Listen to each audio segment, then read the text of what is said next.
So these people are allowed to, in an organized fashion, maybe, like do this or raise their hand. You're allowed to talk. You don't have to just put things in the in the Q&A here or chat room. You're allowed actually to be vocal. Hi, Jotham. Hi, Jotham. I think is Aaron joining us as well? Aaron's here. Want to meet my little moonbeam? Hi, Moonbeam. Hey, Lee. Wasn't I saying nice things about her in the presentation? Always. On his best always. He behavior. says the nicest things about you. Don't worry. Oh, I'm not worried. So, I think it's a very interesting subject matter, especially in terms of, educators. How you even approach I'm not quite sure if it's a design class or it's a humanities class. You know what I mean? Because I think everyone can be on social media, but there's definitely some things you have to think about, and to tell you, maybe this should start like in grade school even. Do you talk to your Jotham? Do you talk to your 8-year-old daughter about social media? all the time. I mean, she is surprised that daddy's job is to be on Twitter every day. Like, she's like, oh, this is a job. I'm like, yeah, I tweet things and get yelled at. Yeah. And I think when it comes to my daughter, when we talk about social media, it's about, I mean, first off, there's the whole safety thing, like it's be safe, like that kind of thing. Right. Of course, as someone who's a practitioner in social media, I don't actually let her be on social media. Everything she has is through me. So we have a joint TikTok account. We have a joint YouTube account. So everything, I have that access. That being said, the basic thing that I've been teaching her from the very beginning is all about empathy more than anything else, right? And I think that's the torch that carries her through as she gets older. It's how are you communicating? How are you anticipating the feelings of others? How are you contributing value to people around you, right? And with that, every experience, whether it be on social media or otherwise, should be is going to be overwhelmingly positive. So that's how I take it. Aaron, you? Well, I want to just share. I'll try to be quick. That's positive because he gets to be the gatekeeper, and they're going to get it however they get it. We have an experience up here that was weird. My nephew is 10 and a half, Oliver. He doesn't have a phone that can connect. He has a phone that he can just text his friends, because my little sister, who's a little hippie and all organic food, and just he's having an incredible childhood. But the one thing they allowed him to connect with was a Lego app. And in the Lego app, you post a picture of something you built, and guess what it does? Other users get to like it. And we watched him get the rush to come back to me and say, Uncle Aaron. He calls me Uncle Ani. That's all. He couldn't say Aaron back in 2011 or whatever. Uncle Ani, I got 12 likes. And that's more than my friends. And then a couple went away. And he was like, which one didn't like it? And we watched this from this petri dish of our family. We're in our bubble here. And it terrified me because, I'm doing that shit. I go and look. When I say something bad about, Steve Bannon, I lose people and see you later. But I still look. And, the humanities side of this, there is no getting away from this. Lego, in a benign way, it's still the same rush. And we saw it, and I just want to keep him unmessed with by that. Because he's sensitive. He still cries. So do I. I'll squirt out a couple tears right now.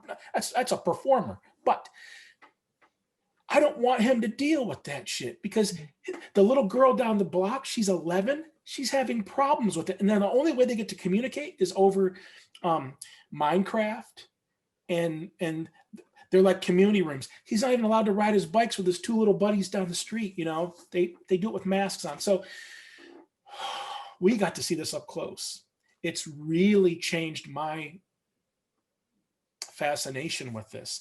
I'm a little bit pushing away from it, because I know how easily triggered or whatever I am by one tweet.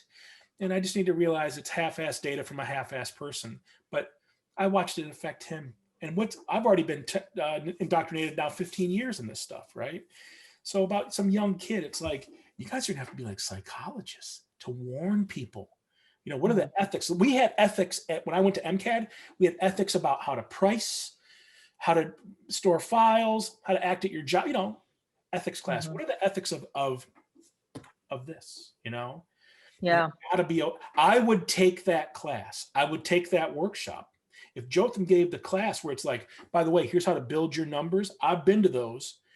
I'd take that class. But I also take the class where he says, and by the way, watch out for this, this, and this, because he's already kind of been through it. So I come to this out of curiosity, Gloria, because I didn't think Des Moines would be listening to my garbage. And it's a big blowhorn, and it's terrifying. My friend Lisa Congdon in town, Lisa Congdon doesn't even get to read her things, because if she reacts, there's so many reactions, it pushes it physically down where you can't even scroll. She's at 500,000 or something. That is terrifying. You know, like the responsibility she has to stay positive. I still lose my cool, you know, but she has a big responsibility, you know. It's really. Yeah, it's kind of interesting though, I think visually how personal, and I've noticed more of a blurring between what's a personal post and what's a advertising post. I mean, I know that a lot of companies craft their advertisements to make it look personal. I know, Jotham, that's one of the things that, you know, you want to achieve. And I see a blurring now between, wait, is that from a person or is that an ad? You know, it's very interesting how smart, you know, the world is, a business is becoming, you know, because IBM just doesn't go on there and say, hey, I'm IBM. It's kind of like they really look at their audience. And this is something that when you talk about ethics, right?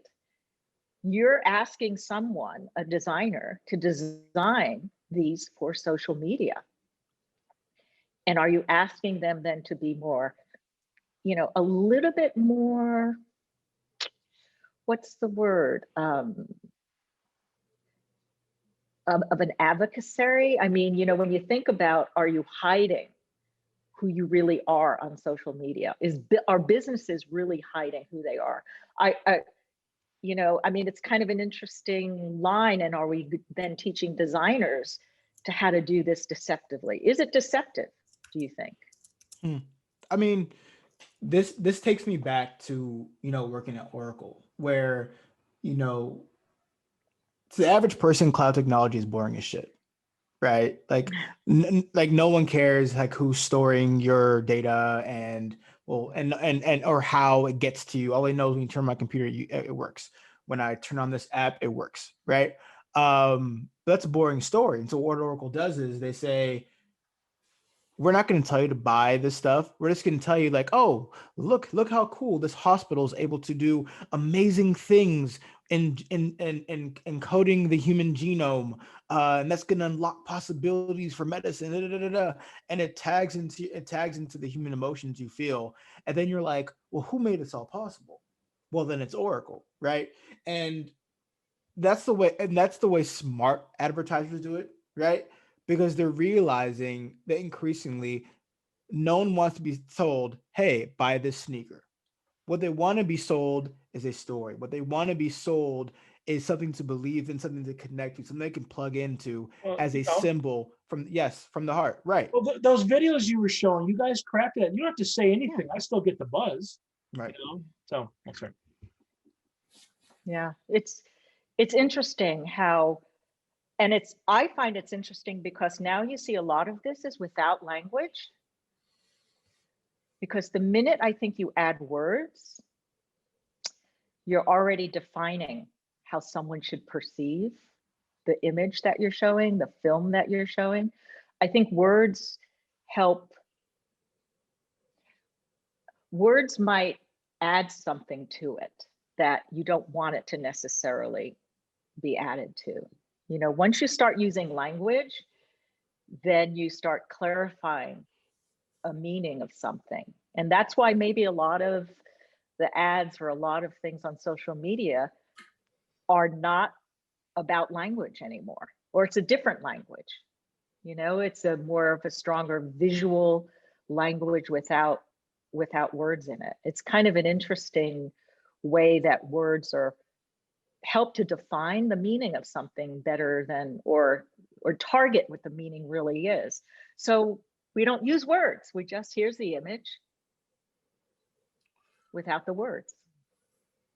I don't know. I you know, I don't know if that's going to be that we won't define things with language anymore on social media. It's all clearly defined by image. I don't know anyone else's opinion about that, you know. Can I I, mean, say my- something? Go ahead. Yeah, please. Yeah. I think it's both actually. So I get your point that there's not necessarily words in the verbal enactment of that, right? But since you're communicating through small chunks of action or narrative, that transmit affectivity, transmits ideas, or it's a mix actually. So this very simple was stressed yesterday through this idea of generative narrative all the time, right? So today, what I see incredible today in both cases, Jotham and Aaron, is the value of a very down to the ground discourse in cultural terms. You know, simple, easy, true things. You know, authenticity, like all the adjectives we read in the chat, right? And I think that designers and general educators, of course, we should have a position there, because companies and advertising, they just easily can just manipulate this generative narrative in the tools for that. So, by the way, my background, as apart from being a graphic designer, I have a master's in visual arts, and I finished my PhD in media studies. So part of my research subject is these things you're talking about. Where did you do your studies? I did my PhD at Western University in London, Ontario, Southwestern Ontario. I'm in Canada now. Was born in Mexico, grew up in England and in Mexico as well. And yeah, I'm fascinated with these 2 days about the different, you know, talks and the workshops. I'm currently teaching brand design and typography as usually for my former university in Mexico from Canada. Oh, nice. Milka, you have a question? Yes, I have a money question. Especially with Aaron. Aaron, what I noticed in your attitude and your approach is that for a lot of us, when we want to do something, the money is not there to move forward. But what I noticed with some of the stuff that you showed is, like, for instance, the little league opportunity that you saw for your nephew, where you thought, oh, they need to have a new jersey, and you went and raised money and you were able to facilitate that. Correct me if I'm wrong, right? How did you raise money? Can you deconstruct that for many of us visual designers who don't know about money, so Sure. we can know how to facilitate and move forward with our idea, just like you did? Sure. Thank I'm very transparent with that stuff. I saw the dance when I was in school. They would bring in these visiting designers and they would tell us how great they were, how successful they were. And I'd go, Q&A, I'd go, how much do you make a year? Because no one told anyone if you make $500,000 a year, you have to pay about $300,000 in taxes. No one told us that. Why didn't someone tell us that? When I paid $40,000 to go there for 2 years in MCAT. Very true. So I am super transparent on the road. And if any kid asks me, I don't need to give them my social security number, but I will say that grassroots quality, that's just people saying, these are fans going, hey, if you like what you saw, there's a PayPal link on my site. That's $25 for the shirt plus $5 shipping. All proceeds go to the team to get them their stuff, right? Now, that tugs at a certain heartstring of people like, oh, cool. It's for his nephew. It's a cool little story. First of all, I just want the team to have a cool jersey. You know, the rich kids from the cooler neighborhood, they had all the stuff, you know, and the Pizza Kings had some soul, you know, and we tell that entire story. You know, listen, it has to be approved by all the parents to show all the kids because they're putting on, you know, with a couple 100,000 people looking at it. So I discovered that in a really weird way, but there is a bite to that too. And with these big numbers, I have had one link go up, one link on this it's where rich people hang out. And I sold $180,000 in posters over the course of about 5 weeks. And a kid saw the link go up and say, Draplin, do you know where you're on? And I was like, you know, I don't even know what day it is. And then I got off the plane and I looked and I flicked my phone and 500 orders came into my PayPal because they put me on it was right after Obama got elected the second time. And they said, hey, you like the state posters? Where are you from? Did you guys vote for Barack? Go buy a poster. It went crazy. It's Lee and I in the backyard. Now, that was when we were in our studio. That meant Lee and I had to do 400 posters over the next couple of days. The next day there was 300 for 5 weeks, down to 10. So yes, it allowed me to pay off my house. Yes, it did this, but now all these years later, I'm really careful with all that stuff because we have to do drops based on, this is going to sound horrible, how Lee's feeling. You know, she's a woman and I got to be delicate here, but we plan things around when she's going to be ready to be able to be, you know, I can't put that if she's having a tough week. So we plan. Now I can't go talk about that stuff, but someone should have told me that you have to take your better half into consideration before you sell 700 watches, right? Because it happens. So when we do that, I go to her with a plan and I say, you cool? Are you this? Are you that? We're doing this. And it's going to be, and she'll say, listen, you animal, thing goes up on Friday. We let it simmer over the weekend. I can start on Monday. We'll have stuff shipped by Tuesday. We do this as a little team. What happens when they're doing 70,000 versus our 700? So it's been this very organic approach. My life now is this much merch. It's 70%. And then these little guys are like Skillshare and going on the road talking about myself. That was gone. And then field notes or something, right? So I have a new website coming.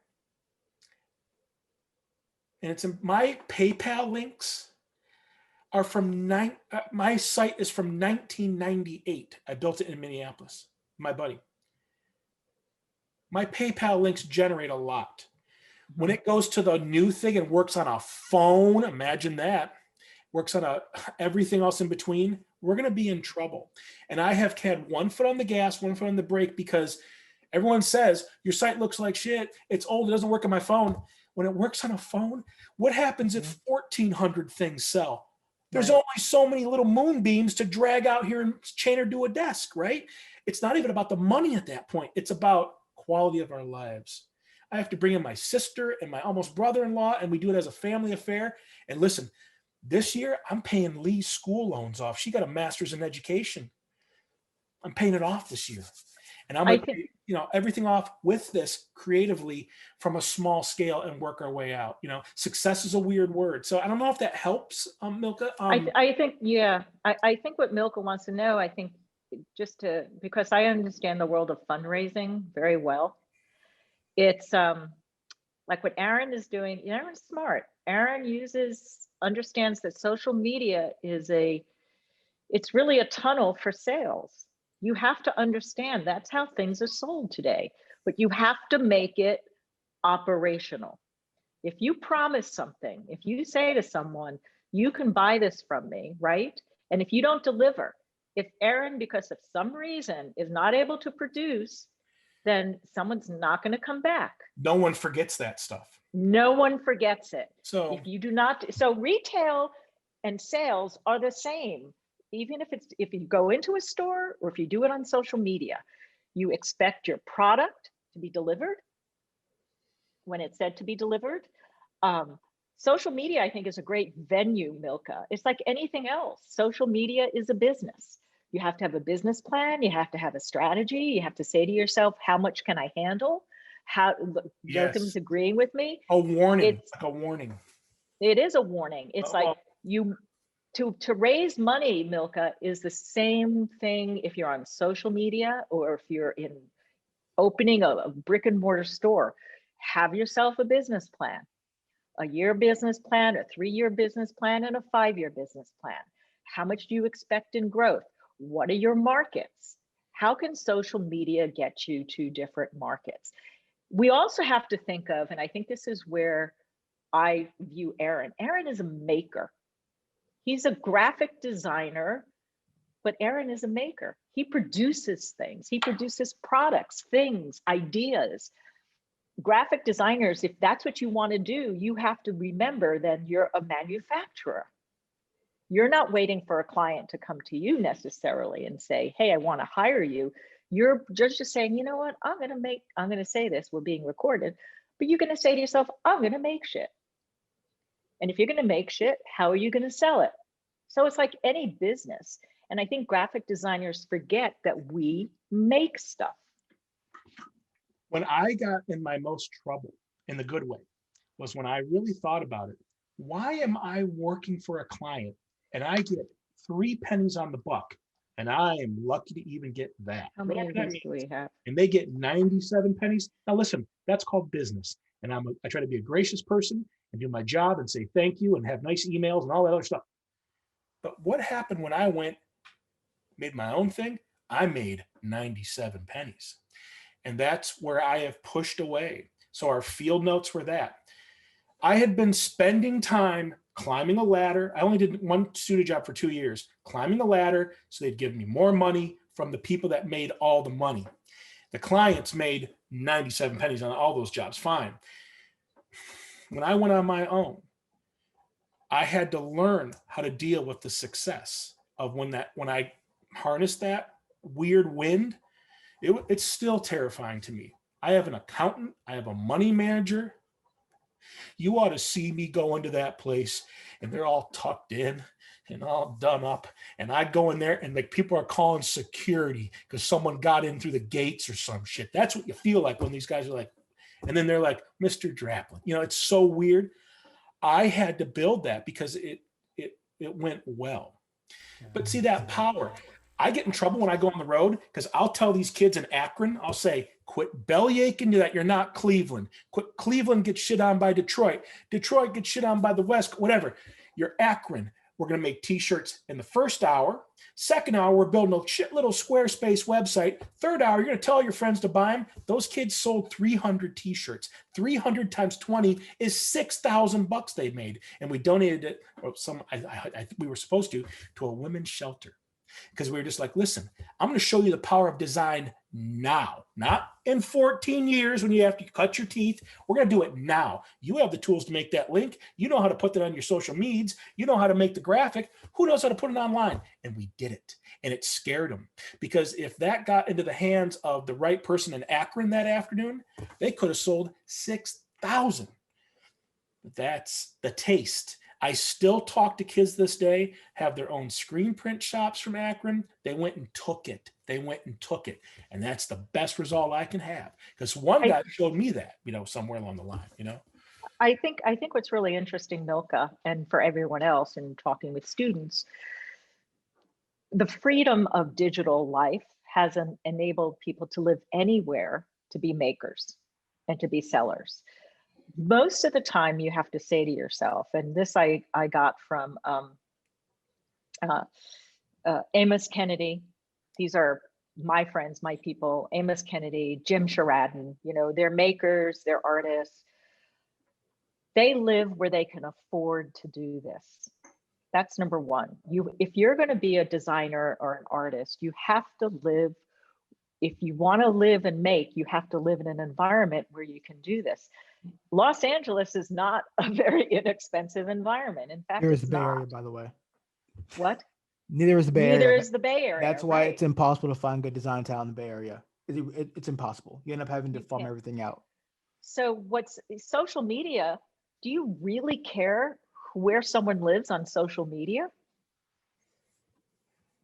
I don't think so, unless of course it's part of who they are in social media. You know, they're showing you, here I live at the Eiffel Tower, but the freedom that social media gives you to be a social media merchandiser is amazing. You know, if you understand how to use social media for your merchandise, and that's, I think, you know, I agree with you, Aaron. No one ever talks to their students about numbers, about how to, you know, what do you charge? It's one of the things that I do. When students ask me, you know, they're taught, oh, how to draft an agreement, a contract, and the students will show me what other instructors give them, and I go, so where are the numbers? And what they do, the instructors leave off the numbers, and I go, well, that's not helping you. The number one question I get on the road is, how do I charge for my work? And it's like, That's right. okay, you're not going to this big diatribe about I do work for nothing. When Nike calls, you don't say nothing. You let them throw out the number because it's always 19 Right. times, never mind scientific, whatever the fuck, you know. Right. So sorry, but that's what kids want to know, because they Yeah. don't want to go back to Papa John's, you know, and work at that job. You know, Well, the It's same like- thing that, and you know, the same thing is about social, you know, Milka. It's the same approach. Social selling and making money on social media is the same concept as selling and making money in a real store. You know, that's, or you know, more, you know, it's very, very, you have to be smart.